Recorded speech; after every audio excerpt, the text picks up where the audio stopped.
This video is brought to you by the 3-Minute Board Game patrons. Keep us independent by supporting us on Patreon.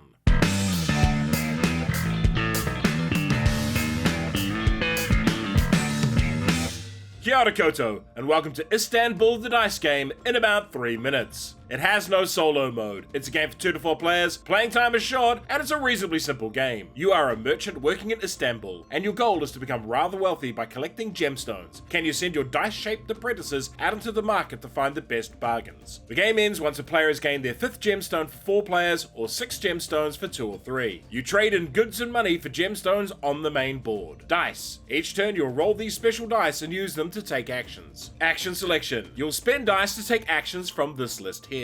Set collection. Collecting sets of goods is the key to winning the game. Player turn. Place the main board in the middle of the table, then place red gem markers on each of the 6 different tracks around the board, ensuring that the first space on each track is left clear. Then place 1 gem on the bottom track of the board for each player in the game. Then put out 6 of these mosque upgrade tiles where everyone can see them. When it is your turn, you will roll 5 dice, but let's look at their 6 sides first. These 4 sides correspond to one of the good types. There is a 5th type of good, shown with this box icon, which can be used as a wild card. The top right die represents money and has 2 coin icons on it, while the final icon represents bizarre cards. Roll your dice. You may also spend a crystal to re-roll any of them, and you may spend more than 1 crystal on your turn. You'll start the game with some crystals based on player order. Take your dice and look at this wonderfully useful reference chart, because it will tell you what actions you can take, but you may only take 2 actions a turn. Starting from the top and working down. 2 like dice for 1 matching colored good, 2 unlike dice for 1 crystal, 3 unlike dice for 1 wildcard resource, and 1 of each resource type for any combination of 2 trade goods. You may spend any number of money dice for 2 coins per die spent, and draw as many bizarre cards as this die type, and choose 1 to resolve. Bizarre cards have things only you can do, and things everyone else can do on them, so we choose this one. You can buy the mosque tiles paying their cost above. This one gives you 3 money at the start of each of your turns as income. This one draws a bizarre card as income, and this one crystal as income. This tile means when you take the money action, you also get 1 matching good, while this tile here gives you a 3rd action on your round. The final type of upgrade gives you, and only you, an extra die to roll. Once you have collected 4 of these mosque tiles, gain a gem from here. You may do this only once. The goal of the game is those gems, and you get them by paying the cost shown on a track. The first one here costs 10 coins, but the last one will cost 20. The tracks at the top use types of goods, so 4 green goods here, but you may use dice and goods in any working combination to pay for them. And the final track needs 1 of each good, then 1 more good for each space on the path. Once you have taken your actions, it's the next player's go with the dice. Why would you like this game? Istanbul the Dice Game sets up in seconds and gets people right into the action. The rules teach takes a few minutes more, but this is an easy game to get people playing. The dice manipulation is simple and fun and always leaves you with a sense of progress, and I really dig how much of the game is about when you pivot out of gaining capabilities and try to push to the end to win. Because if you go hard on gems immediately, you will lose. But equally, you can spend all your game powering up and buying upgrades and lose badly. The pivotal moment in the game is knowing when you can go for broke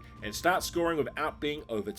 This should be a hit as a shorter game on game night or one for the family. Oh, best thing about this game is how it accelerates to its finale. However, it's a pretty basic dice chucking set collection game. That's about all I've got to say about it negatively. It's pretty good for what it is, but it's not super deep or too challenging. For another fast-paced game, try Splendor. And if you love collecting gemstones, try Century Golem Edition. Istanbul, not Constantinople.